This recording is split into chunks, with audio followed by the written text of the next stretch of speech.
Welcome back, everybody, for our final segment. If you missed the beginning of the show, you can always go check it out on YouTube, on Spotify, Apple Podcasts, anywhere where you find podcasts. This will be uploaded later tonight.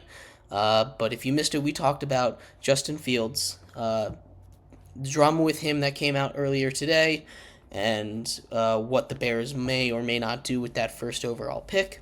We talked about expansion. It's been a big expansion show, and it will continue to be a big expansion show for a final segment.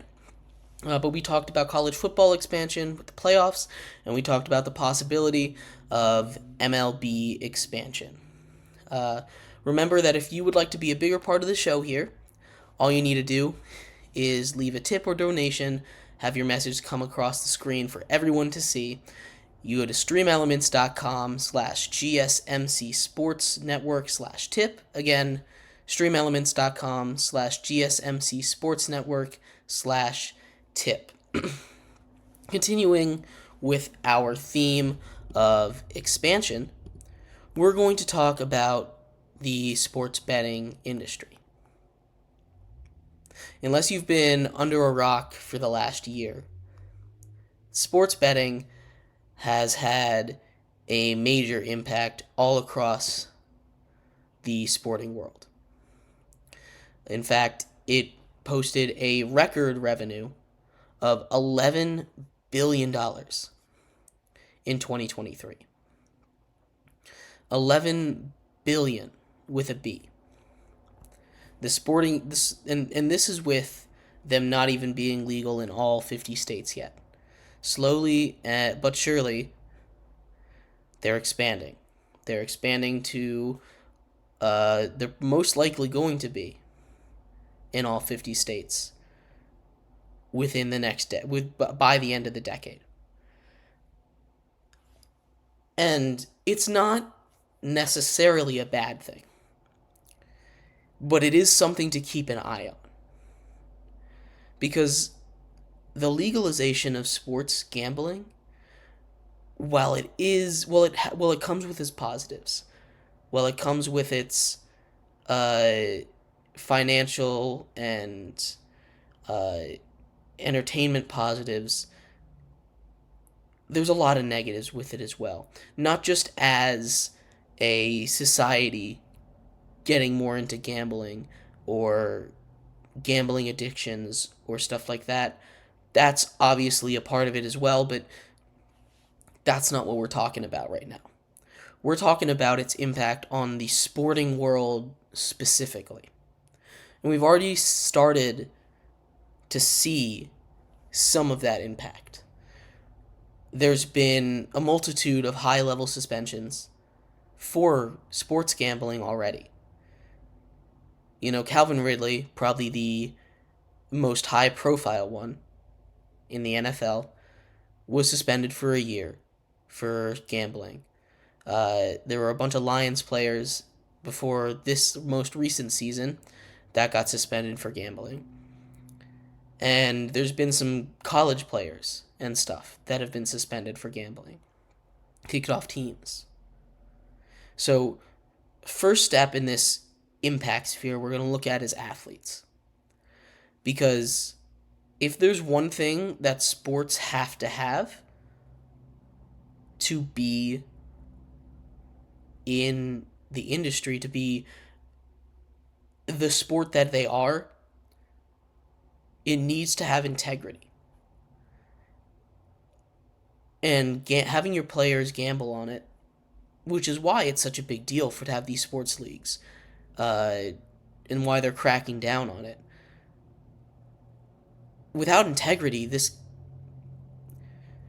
sports that we have, they turn into shows. Not that they aren't already entertainment, but they turn into shows rather than games. Wrestling is entertainment, but it's not a sport, right? Because it's scripted. It doesn't have that integrity to be a sport. So sports gambling has the impact to completely change what the game is. and you have to be careful around it. Almost every single league now has an official sports gambling partner. Now, the NBA has DraftKings. I believe the NFL is FanDuel. Uh, they all have these official sports gambling partners, and you have some of these teams even getting it in the stadiums, which, like I said, is not necessarily a bad thing, but it's something to keep an eye on. Having sports, having these sports gambling companies already with their hands in the pockets of the league, or the league having their hands in the pockets of these sports gambling companies, it's sort of a yellow flag right now. Like, nothing is wrong yet, but it could become a bigger issue further down the line. Now, it was reported that sports gambling posted $11 billion. That's a record revenue in 2023. They expanded to states like Ohio, who fell in love with sports gambling. But,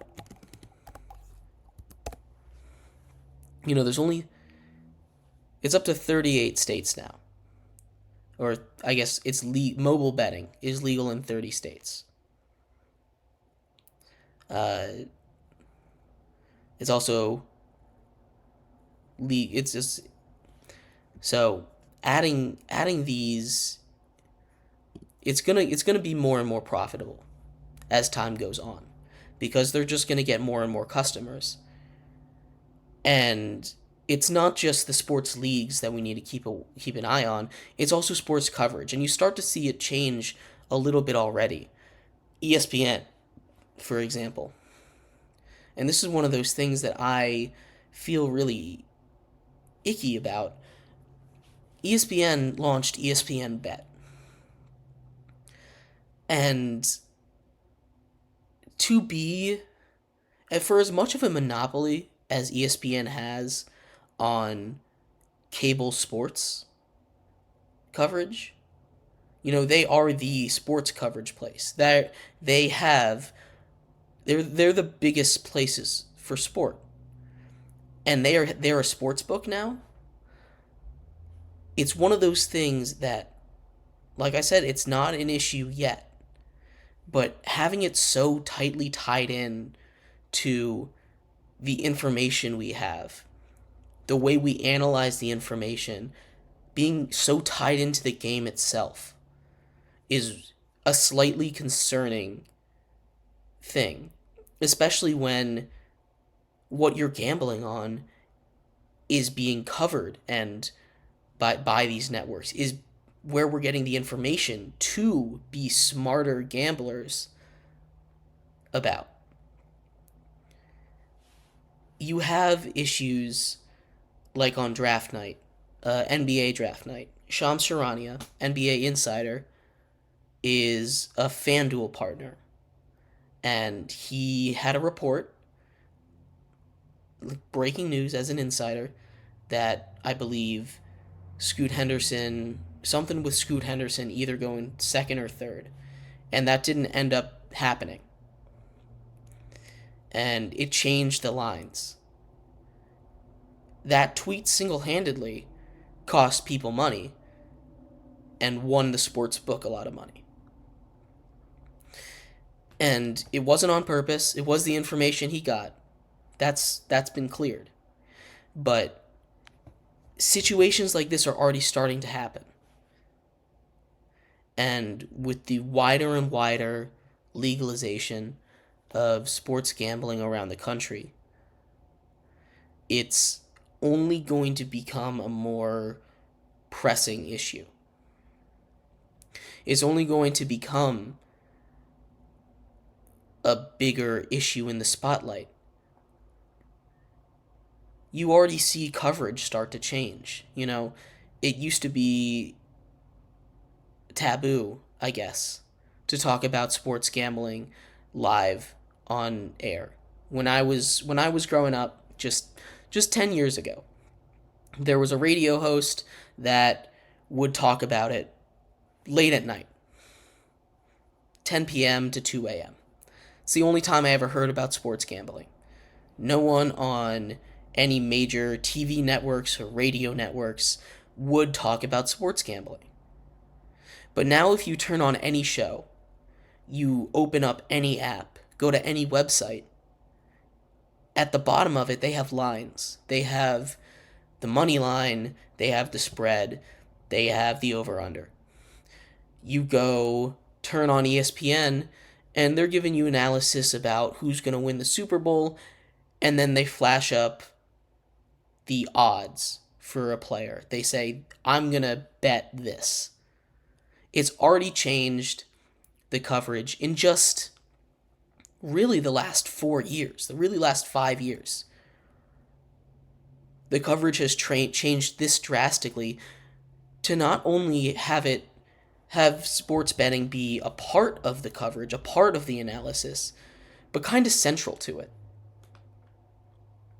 And this is before ESPN launches their sportsbook. This is before all these places have their own sportsbook. Fanatics, the website that makes and sells merch, has a sportsbook now. It's getting slightly concerning to me.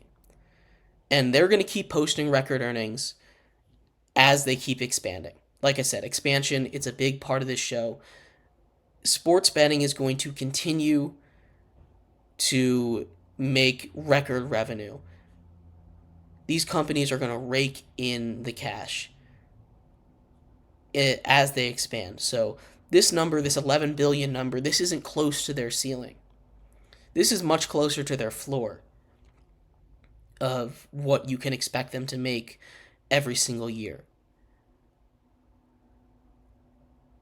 It's a bit concerning to me, and I'd love to hear your guys' thoughts, but how prevalent it is right now in the world of sports, and it's fine. I partake in sports gambling every once in a while, but to have it be so front and center in coverage, so in your face in this coverage, is one of those things that has a really, really slippery slope. So I'd love to hear your guys' thoughts. But thank you, everyone, for tuning in to this episode of Sports by GSMC Podcast Network. I have been your host, Jeremy Lapidus. We will be back tomorrow at 5 o'clock. Until then, I hope you have a great rest of your day. Bye-bye. Let's go. I wake up to a little bit of drool on my pillow, feel like it's gonna be a bad day. Yeah, I'm tired of shit.